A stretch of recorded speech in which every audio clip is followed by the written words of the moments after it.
ГСП онлайн. Городские новости сейчас.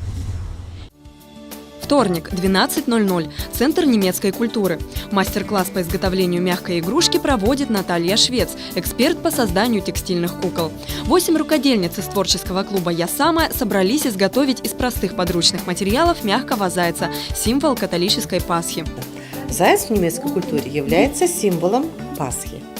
Заяц наделен определенной миссией. Богиня земли Гольда поручила зайцу приходить в каждую семью, оставлять подарки детям, послушным и непослушным тоже, чтобы они приносили своим родителям радость.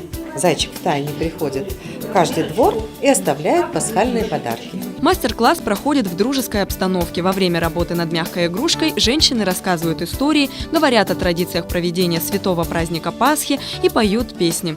За время проведения мастер-класса рукодельницы узнают много интересных секретов по созданию мягкой игрушки. Наталья рассказывает, что каждую свою работу она делает с любовью и добрым сердцем. А самый главный секрет хранится внутри ее кукол. Это маленькое сердечко, которое Наталья создает своими руками. Ведь, как и многие мастера, она верит, что ночью игрушки оживают.